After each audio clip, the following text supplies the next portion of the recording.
Hey everyone, what's up? My name is Dayv Doberne, aka Sunyveil. It's been a while, but I'm ready to continue my eternal video series where I take a brand new account and get all the way up to a tier 1 deck with it without spending any money. Anyway, last time we draft, and today we're going to do the same until we can draft no longer. It's been about, I think, 2 weeks since I last signed into this account, so we get a theme deck, which is going to give us some stuff we can disenchant for our Recano deck that we're building. Um, we have some quests, anyway. Last time we were able to 7-0 draft, and that was pretty sweet. So we're going to go for it again this time and see what happens. I'm probably not going to spend as much time talking about all the picks. Again, there's the RNG Eternal resource that you can go ahead and look at if you want a general idea of about how good every card is. But yeah, this draft's probably going, this and subsequent drafts is probably going to go a lot faster. Okay, so we open a pack and we have a rare time card, but Striking Snake Formation doesn't end games nearly as often as Pillar of Amar does. This is basically the big daddy of board stalls, if you will. Basically you play it, and then you play a power, and then every power henceforth is also a 5/5. So, yeah, that's pretty good at winning the game once you're in time. Okay, this is an interesting card, Enlightened Stranger. It's certainly very powerful, being able to power up all of your other strangers, and it works in a deck that likes lots of power, which is what Pillar of Amar wants. If we can get as many power sources as possible while still having units that benefit from that, that could be useful. There's also an Argenport Soldier, which is just a reasonable unit. There's Frontier Cyclops and Rebel Sharpshooter, which are pretty okay fire cards, but I'm not too interested in going fire. So I'm going to take the Enlightened Stranger. It has some good upside, although there's a fair chance that we don't really play it. Okay, here we have a Cumbre Banner, which can help us fix for both time and justice, which is really actually very useful for Pillar of Amar, because it requires triple time, which isn't especially easy, and it's particularly difficult when you're playing a third faction, so that's certainly worth considering. I think Finest Hour is good enough at saving your own units, and overall just being a nice trick that works both on offense and defense. That we're going to go ahead and take that. I think the Cumbre Banner is a close second. Okay, so here we have an Argenport Soldier, which is a reasonable 2-drop, and a Cumbre Banner. So those are reasonable cards. As far as signals go, I think the Granite Monument is a pretty good card, and Amethyst Acolyte is certainly something you tend to play when you're in Shadow, so that might be a signal. But we're not unhappy to see a Cumber Banner or an Argenport Soldier in this draft. I'm going to take the Banner because I think that 2-drops are pretty replaceable, especially with an Enlightened Stranger. We're going to want to pick up a bunch of Strangers. Okay, and then we get this pack, which doesn't really have anything for us. So I can pivot into a Primal deck by taking the Sky Snapper, or I can stay on color and take Refresh, which is certainly a worse trick than Finest Hour, in most circumstances anyway. I'm going to take the Sky Snapper because I think the chances that we play this Refresh are really low. And I'm not a fan of Amar and Camel. Its stats, it doesn't really deter attackers having no power very well. Okay, this pack has a new card, Fevered Scout. That's one of the cards in the mini expansion. It also has an Alchemical Blast, which if you're not in fire, you tend to want this card just as removal for small units. You can deal with opposing 1 or 2 drops, or maybe a Serpent Trainer that you need to deal with. So I'm going to go ahead and take it. I'm not too sad. It's certainly, I was embarrassed to play it the first few times I played it, but once I started playing it more, I realized it wasn't so bad. Okay, and now we have a Violent Gust, which is a nice card for playing a board stall game, because we can stall the board and then deal with the flyers that can actually deal with it. Deal with the board stall. There's another Fevered Scout. I have no idea how good this card is. I assume you need lots of tricks for it to be good. Because they can just not block and take 2. It really wants double damage already, or something. Anyway, we're going to take the Teleport. On color card that is occasionally useful. We're going to take a Vorlunk because we're definitely hurting for units, and we're probably going to be in time with the Pillar of Amar. don't want any of these, so I'll just take what I deem to be the best one, and Merciless Stranger is interesting. Okay, I'll take the Merciless Stranger. I think that, like, Sanctuary Priest is a card that I've played a few times, but it's never been good. Merciless Stranger, if we do pick up a lot of strangers, could be good at some point.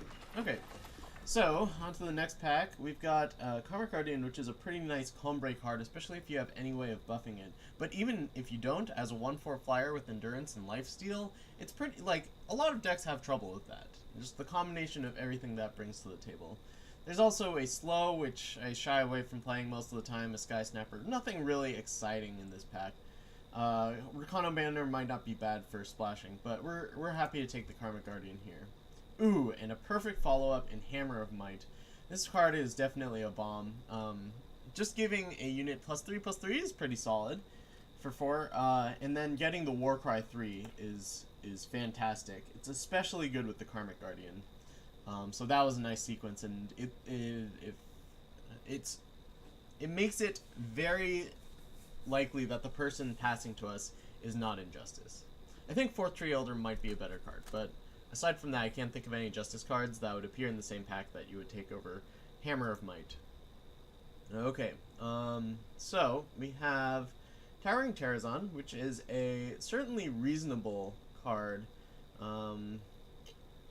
It's just big, but it attacks well and it blocks well.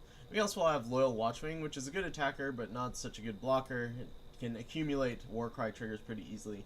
I'm going to take the Terrazon. It plays offense and defense very well. It's just very big. Okay. So the person passing to us is not Feln. It's not Justice. What could they be? Maybe there was a very good Fire uncommon. Maybe there was a Pillar of Mar or a Twin Brood Sauropod that they want to take over the Hammer. I think this pack I'm going to take the Healer's Cloak. It's good on the Karmic Guardian. It's very good at helping catch up in the game if you fall behind early. And given the way our deck is constructed right now, with no cards that we're playing under 3 right now, we may need the life gain. So I'll go ahead and take it. Okay, Minotaur Ambassador isn't the worst. Ooh, I think I need to take the Minotaur Grunt. I have scolded many a player for playing Minotaur Grunt in their Combre decks, which is exactly what we're about to do here, but we need 2-drops desperately. So we're going to take it. Okay, we get a Stranger here, and if we get enough of these, we might play the Enlightened Stranger. Plus, we need 2-drops. I'm not too thrilled about Copper Hall Recruit. Like, Copper Hall Recruit compared to Tower Top Patrol is much, much worse. And we're not taking the Sanctuary Priest. Alright, Bright Mace Paladin's pretty good if you have random Warcry effects, which we have a few of. Or ways to buff it in order to get the lifesteal. There's also a Tower Top Patrol, but we have so many 4-drops as it is. There are 4, possibly 5 that we're playing that I think I want to take curve more into consideration here, and I'll take the Bright Mace Paladin. Here we have a Dispel, which is removal in a sense, but it's certainly like the type of effect you need in a Combre deck. Because your other options for removal aren't great. Okay, we'll take the Watchwing here. Valkyrie is reasonable, though I'm not sure how easily we'd be able to play it. I don't know, maybe this is the pick? I think I'll just take the Watchwing. See if we can accumulate some Warcry triggers. Alright, Sauropod Wrangler discounts both the Terrazon and the Pillar of Mar, so that's pretty nice. And if something gets Warcried, it can discount that as well. It's not one of the best 2-drops. In fact, I'd probably play a Stranger over it most of the time. But it's certainly something we could see ourselves playing in this deck. And we got a second one there. Okay, so we have a Gilded Glaive, which is extremely good with the flyers. Karmic Guardian, Loyal Watchwing, because this isn't good on offense, but sorry, it's not good on defense, but it's pretty good on offense. So that's something we could take. The only other option here is Minotaur Grunt, and you already know I'm not thrilled about this card. So we're going to go ahead and take this. We're passing up in Steward of the Past, which is a very, very powerful card, but I don't think there's anything we can really do about that, so yeah, we'll just take the Gilded Glaive. Okay, so now we have a choice between another Terrazon and a Watchwing, and I think both are reasonable. We're starting to get a bunch of cards that work well attacking in the air, like all these weapons are good with flyers that can attack turn after turn with them. There's also a Morning Star, which is a very powerful card, and it's certainly worth splashing if I had Renegade Valkyrie and good fixing. But we're just going to stay the course and take the Terrazon. Alright, let's see. This has a Mithril Mace, which it's okay. It's not fantastic. It's removal that these types of decks tend to lack. There's also a Valkyrie Aspirant, which is a good... It can be a good attacker, especially if you suit it up with something like Hammer of Might. And it's also pretty good in the late game. I mean, just having... having a 5/5 for 8, essentially, is, you know, reasonable. So it's between the Mace and the Aspirant.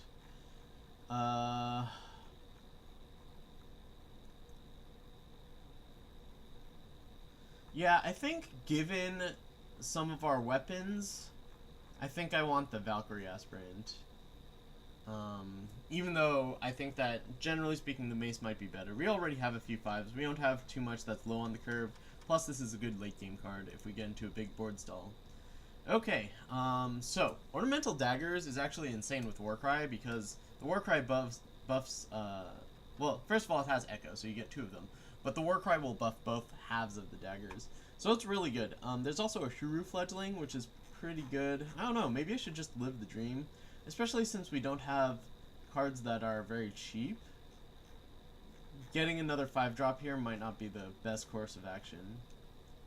Alright, I'll take the daggers. They're good on all of the flyers that we have so far, and they're good on the, they're very good on the Karma Guardian. And if I happen to Warcry one of them, that's just insane. Okay, let's see. We have a Xenon Guardian and a Cumbre Magister. This deck is turning out to be pretty aggressive. So maybe the Magister is the pick here, but it's really hard to pass up a Xenon Guardian, which I'm a huge fan of. Like, Cumbre Magister is good, but is it really that much better than Towering Terrazon? And I don't think the answer is necessarily yes. So I'm going to take the Xenon Guardian. Also helps fill out our curve.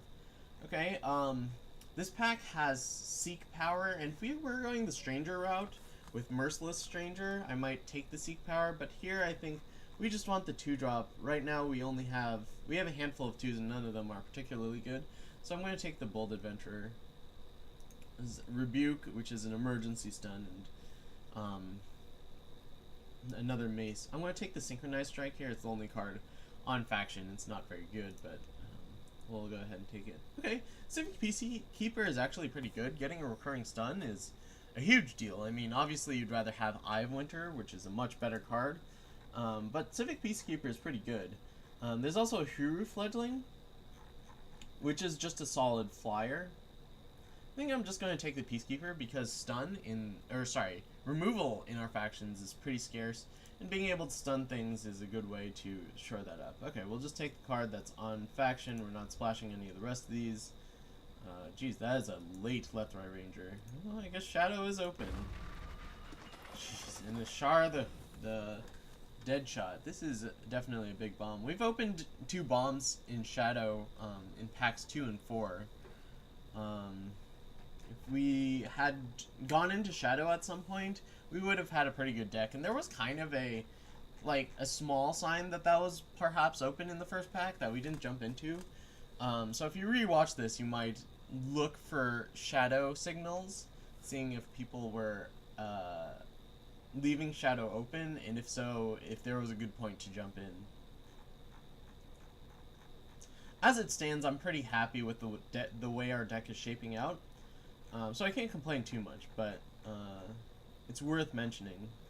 We might take the Minotaur Grunt here. We might have a more aggressive Cumbre deck, and that's where Minotaur Grunt shines.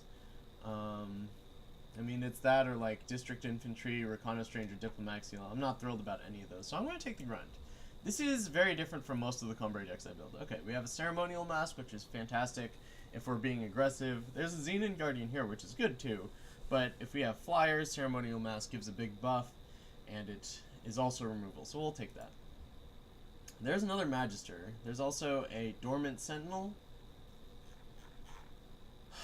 I think I take the Magister here. It's a better aggressive card. We have Pillar of Amar and Xenon Guardian, which are better 7s. Don't think I need Dormant Sentinel. There's also the Stranger, which is consideration. Okay, This is a bomb, Valkyrie Wings. It doesn't look like that much. It's just +2, +4 for 6.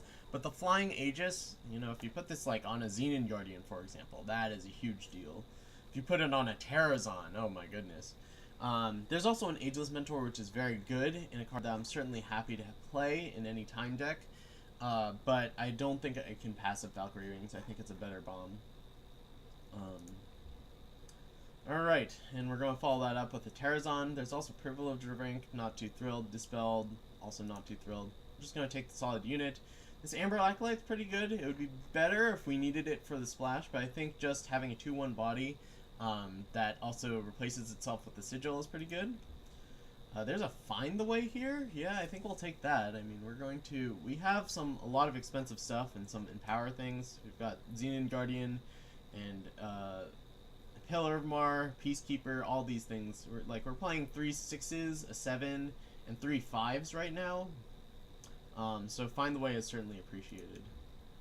Alright, I think I might take the Treasury Guard here. I'm pretty low on low drops. Like, right now I'd play the Loyal Watchman, Gilded Glaive, Dispel, Bright Mace Paladin, Amber Acolyte. I could certainly do with another 3. Although I think this card, generally speaking, is pretty unexciting. I could also take the Fledgling, but I think the chances that I'm playing it over the Terrazons is very low. So I'm going to take the Guard. Ooh, this is late. This card's pretty good. It's 4/4 Aegis, summon gain 4 armor, and I think it's better than the last Terrazon. Like, Terrazon's bigger. Terrazon beats this card in combat. But just the ability for this guy to play defense is huge. So I think it's better to diversify a little there. Okay. Not interested in any of these cards. Alright. So we've got an interesting deck here. It's kind of aggressive, but it also goes pretty big. I think we want these Sauropod Wranglers to help get our big guys out 1 turn early. So we're probably playing the Dispel, the Amber Acolyte, Teleport, Healer's Cloak, Xenon Guardian, the Terrazons, the Pillar of Amar, Finest Hour, the Grunts. Grunts are going to play defense, and if they can Warcry, that's extra. I think I'll play the Throne Warden because it can catch us back up if we need to. And then definitely the Karmic Guardian and Alchemical Blast. This is looking like a 19 Sigil deck. But on the other hand, I have Find the Way in this deck too, which screws things up. Anyway, let's look at our curve. We have a Bold Adventurer, 2 Minotaur Grunts, and 2 Sauropod Wranglers. So that's 5 2-drops, which is a good number to have, I think, in this one. Amber Acolyte, Loyal Watchling. Just a lot of top end. 3 Terrazons, a Throne Warden, 3 6-drops. Yeah, I think this is just a 19 power deck. It's got a really high curve, but I mean, that comes with like a lot of power and a lot of ways of catching back up too. Like Karmic Guardian is a good way to catch back up, Healer's Cloak is a good way to catch back up, Throne Warden, all these cards are pretty good. Did I not take a Bright Mace Paladin? I thought I did. Huh. Oh, there it is. Okay, good. That's another way to catch back up.